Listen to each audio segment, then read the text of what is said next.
Bonjour et bienvenue à vous tous mes chers amis taureaux pour votre guidance générale du mois de septembre.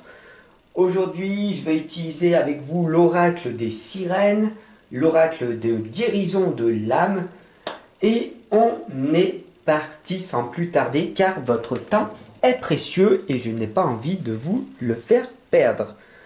Alors on y va sans plus tarder, vraiment prenez ce temps pour vous.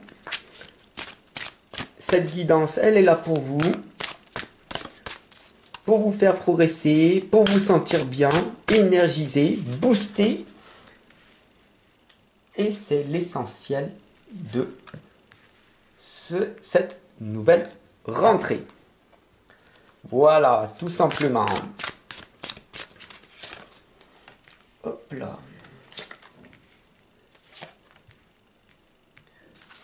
J'ai mis du temps à utiliser ce nouveau oracle parce que je voulais un petit peu me l'apprivoiser. Voilà Isabelle, si j'ai pas pu le montrer avant à la communauté.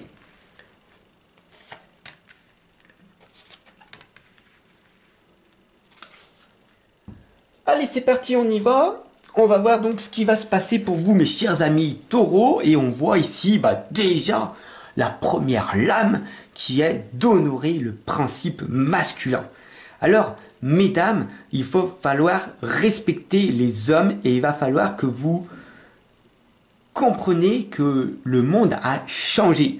Vous avez ce côté masculin de développer et de plus en plus d'hommes deviennent efféminés. Le monde s'inverse et c'est comme ça. Et c'est peut-être aussi bien, n'empêche. Parce que beaucoup d'hommes deviennent des bons papas qui veulent materner et beaucoup de femmes veulent travailler maintenant pour amener un salaire à la maison et faire l'inverse des choses. Alors, mes chers amis taureaux, vous êtes un petit peu brut de coffrage, vous avez ce principe masculin en vous, alors respectez vraiment l'homme en lui-même. L'homme, c'est vraiment l'homme et la femme, vous comprenez? C'est vraiment respecter l'être humain. Vous avez cette force, ce caractère en vous de vous dépasser et c'est très bien comme ça. Alors on va voir ce qui va se passer.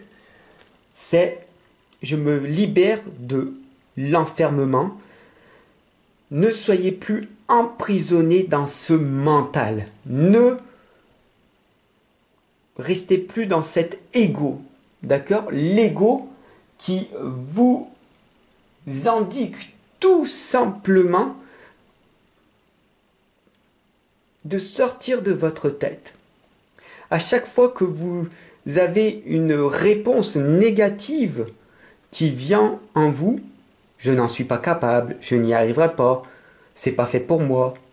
C'est votre ego, c'est cette prison que vous vous faites en vous-même. D'accord? La troisième lame, ben voilà, grâce à vos propres expériences de votre passé, à chaque fois que vous avez expérimenté la souffrance, vous avez affronté la partie d'ombre de vous-même.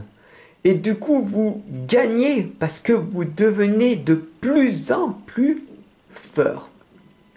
Vous avez cette capacité à transcender la vie.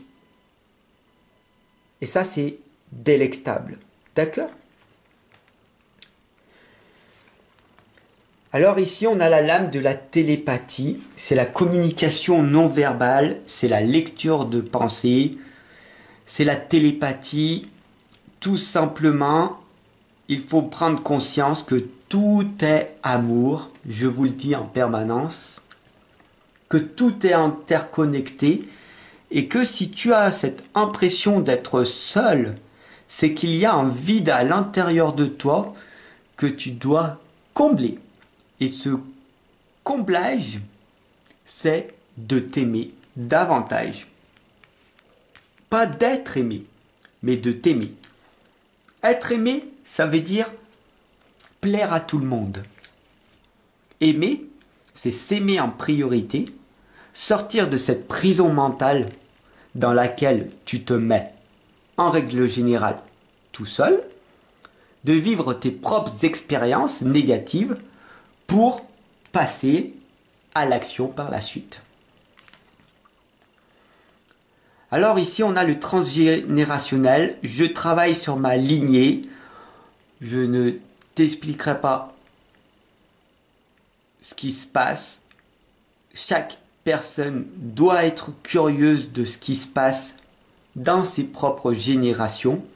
Et ça, c'est ô combien difficile de l'analyser dans une guidance aussi brève. Le miroir, c'est connais-toi toi-même et c'est l'auto-examen. Il faut vraiment que tu te regardes et que tu t'acceptes avec amour. Parce que ce vide que tu combles depuis tant d'années, par manque d'amour, t'empêche en fait tout simplement d'être ce que tu dois être au quotidien. Alors ici, c'est la divination, c'est la prophétie, le sort, la destinée, la chance, le futur. C'est l'art divinatoire d'écouter, de vraiment écouter ce qui se passe autour de toi. Au lieu de parler sans cesse, écoute le silence. Vraiment.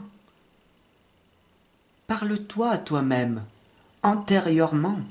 Intéresse-toi à la personne que tu es, parce que personne ne le fera à ta place. Qui es-tu? Je suis une merveilleuse personne. Je suis unique. Je suis... Et après, c'est à toi de le compléter avec des magnifiques affirmations positives. Mais écoute-toi vraiment, véritablement. Ah, la lame 44. La communication avec l'univers. J'ai d'ailleurs fait une vidéo sur la signification 444 et je t'invite à y aller. Tu verras par toi-même, ça parle. La direction divine, c'est l'univers qui communique avec toi-même. Je suis la voix. Je suis cette voix. Et je fais confiance à l'univers. Tout prend sens. Je n'ai plus cette peur de manquer. Je n'ai plus ce besoin. Je sais. Ce qu'on appelle la clairconnaissance. Je sais que je suis dans la bonne direction. Je sais que je suis sur la bonne voie. Je sais que je suis vers ma destinée. Et ça, c'est magnifique. La 9e lame, c'est le sanctuaire. L'intimité, l'espace inviolé, le respect des limites et des tabous. Ce sanctuaire, il se trouve où à ton avis? Dis-moi-le en commentaire si tu es encore là. Le sanctuaire, c'est ton temple. Il se situe à l'intérieur de ton cœur. Et à l'intérieur, au plus profond de toi-même, il y a un trésor. Ce trésor, personne ne peut te l'enlever, car c'est le Créateur qui te l'a mis en place. Tu es une poussière d'étoiles. Ne l'oublie pas. Tu es venu ici pour créer et non pour te blasphémer. Mais toi seul peux prendre cette décision de sortir de cette prison mentale. Je te remercie de ton abonnement et je te dis à demain pour ta guidance sentimentale.